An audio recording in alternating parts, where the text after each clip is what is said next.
Gints Sūna ar ģimeni pirms 2 gadiem lēma par labu mājokļu iegādai, kam nepieciešams piešķirt otru elpu.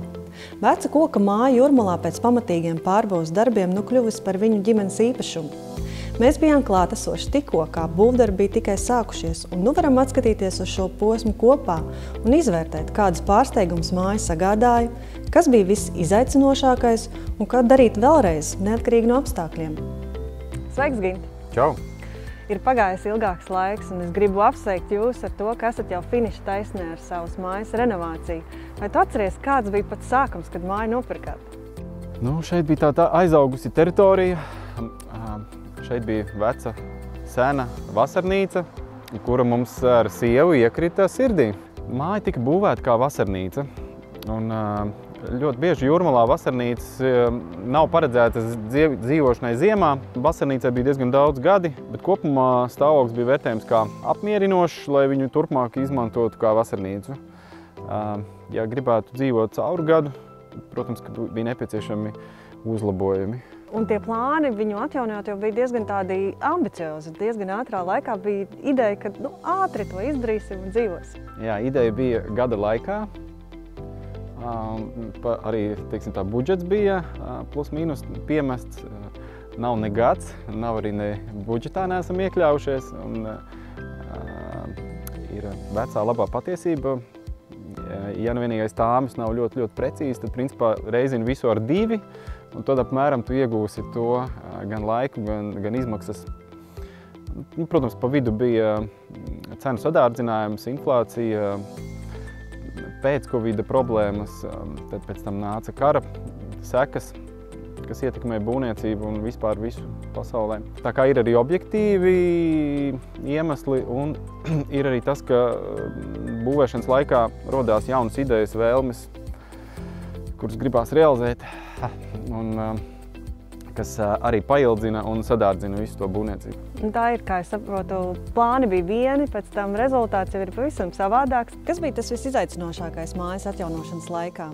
Izaicinošākais bija nenovirzīties no mērķa un nepārlikt varbūt pa daudz, nepaņemt to. Lai tas neievilktos tādā pavisam garajā stāstā, lai mēs tomēr virzītos uz to galu, jo tā jau var stādīt jaunus mērķus atkal un atkal, izdomāt vēl kaut ko jaunu, labāku, foršāku, bet tas viss tikai atvelk to brīdi, kad varētu nākt vienkārši iekšā dzīvot, un pēc tam savukārt jau var turpināt. Mājas renovācija ir viena lieta, bet noteikti ir labiekārtošana teritorijā, kas nav nemaz neliela, noteikti prasa savu laiku, savus vēlmes realizēt, kur būs kāds rododendrs un tam līdzīgi. Pastāst, kā jums veicās? Patiesībā vietas izvēle un visu šī meža mala bija tas, kāpēc mēs te faktiski nokļuvām. Un interesanti to, ka tu pēc zemes gabala uzreiz ar kaimiņiem, ar meža dzīvniekiem, mums te lapi sanāk regulāri, un citi meža zvēri, ar tālākiem kaimiņiem. Tad jāsāk veidot, tā teikt, jāsocializējās, jāiepazīstās, ir jau daudz jaunu kaimiņi iegūti, labi draugi, palīdz ar kontaktiem. Un tas patiesībā ir tāda pievienotā vērtība.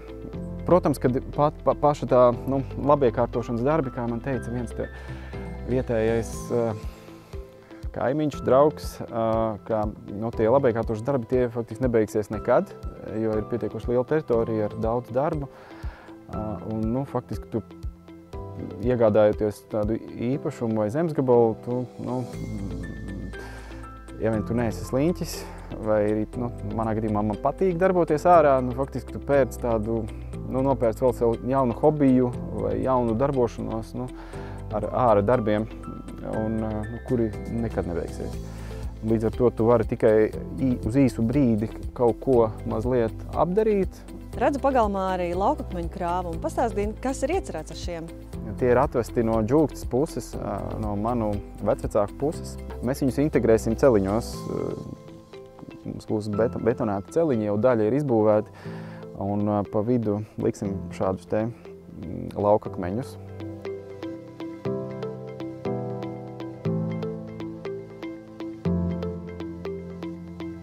ienākot iekšā, pārmaiņas ir acīm redzams, Ginti. Atceros, ka mēs iepriekšā reizē vēl runājām un spriedām, kur tad varētu būt kāpnes uz otro stāvu. Kā tad ir veicies ar iekšdarbiem? Kopumā labi. Negāja tik ātri, kā cerējām.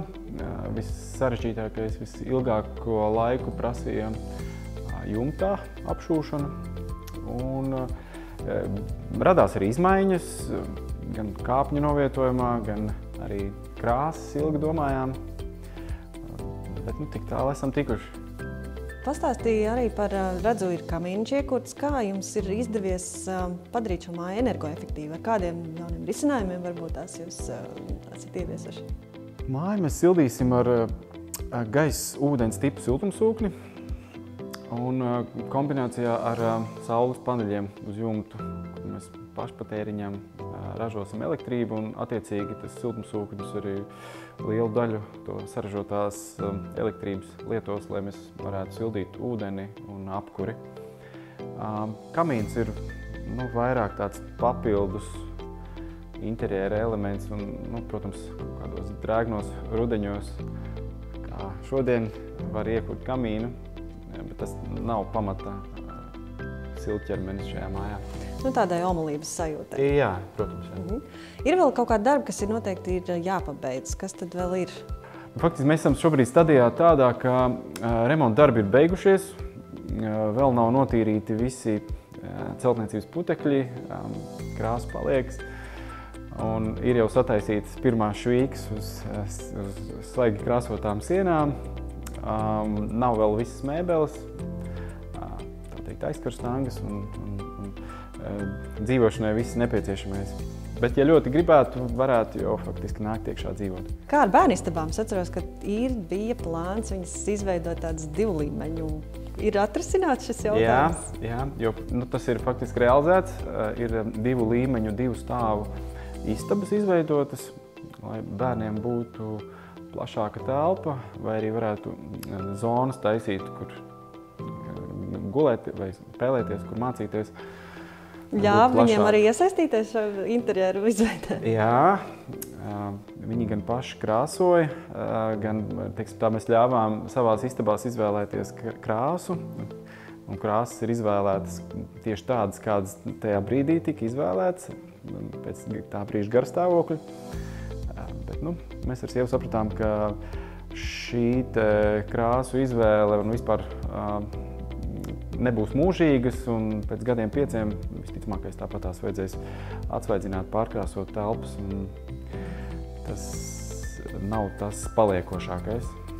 Labi, bērniem jūs iedavāt iespēju izvēlēties krāsas sienām, un kā jums pašiem ar sievu izdevās vienoties par kaut kādām krāsu risinājumiem, varbūt pastāst par sienām vairāk? Iekārtojot ģimenes mājas, faktiski ir tā, vai viens ģimenes loceklis pilnīgi vienpersoniski visu izvēlās, vai arī notiek tāda visas ģimenes vai vīru un sievas sadarbība. Ja? Un skaidrs, ka gaumas atšķirās un tā sapratne atšķirās, un viens varbūt vēlās drosmīgākus un tādus košākus krāsas un risinājumus, otrs varbūt tādus maigākus. Ja? Un konkrēti par mūsu to sarkano sienu, sieva sākotnēji nepiekrīta, domāju, ka pārāk agresīva, pārāk aktīva, un mums viņu faktiski bija pat nokrāsota tādā testa režīmā. Viss tika nokrāsots iepriekš, lai vienkārši pārbaudītu, vai tas der.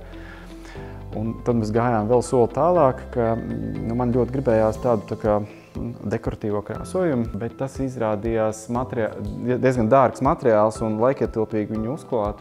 Un palikām pie tāda kompromisa risinājuma, kur sienām uzklājām vēsturiskā tipa apmetumu. Ja ieskatītos tuvāk, tad tas ir tāds raupšs nelīdzens apmetums, kas atgādina tādu senāku vai nelīdzenāku apmetumu. Un tad mēs to testa krāsu vienkārši uzkrāsojām pa virsu un palikām pie tā, ka varētu mēģināt arī, tā kā bija man tā iecerē, ka šīs guļamistabu izbūves un koridors, gaitenis ir tieši tajā intensīvajā tonī un visur tur, kur ir logi. Ar otro stāvu tas ir gaišs balts tonis. Jā, te ir tāda, tā kā saspēle ar toņiem. Un tas sarkanais, viņš sasaucās arī ar sarkanu brūno grīdu, kas ir tāda norūsējuša metāla, tā teikt, tekstūra krāsā. Par lampām arī nebija viegli. Lampu izbēle faktiski interjerā ir, manuprāt, viens no sarežģītākajiem, jo ir ļoti liela izvēle ar lampām. Tas nekad nav viegls tā teikt, risinājums. Sieva nopirka lampas, kas viņai patīk, bet man nepatīk beigās, un es nopirku tādas lampas, kādas man patīk, un viņai nepatīk. Un kāds rezultāts? Rezultāts ir tāds arī ir, kad ir mazliet tāds kokteilis. To droši vien, ka vajag pastīties tā viegli, pozitīvi, neiespringt uz to. Un arī to pašu lampu, ja kādreiz varēs nomainīt.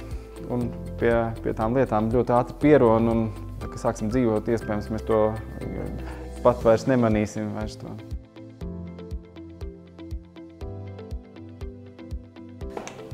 Gini, tad es saprotu, šis ir tas otrais jūsu stāvs izveidotais, tad es pieļauju, ka arī bērniem te ļoti patīk.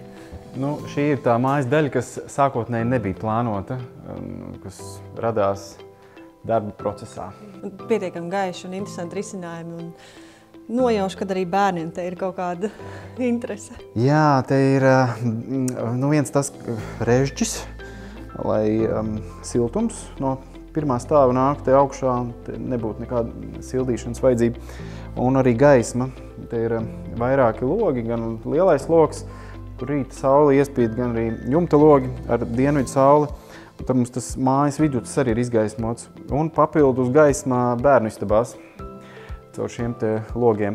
Jā, un tad tāda atrakcija, ka tie bērni ir tādā kontaktā nedaudz ar šito te otro stāvu. Tāda viena papildus tāda viesistaba vai papildus darbistaba.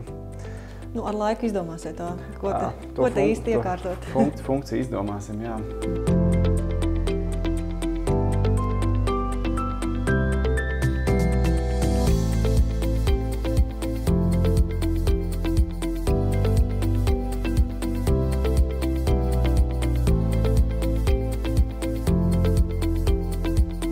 Atjaunot vecu māju vai būvēt jaunu, katrs no šiem projektiem prasa lielu spēku un izaicinājumus, tāpēc, Gini, tiešām sakam tev lielu paldies par to, ka tu ļāvi sakot līdz savu mājokļu pārvērtībām un novēlam drīzu ievākšanos un labu dzīvošanu.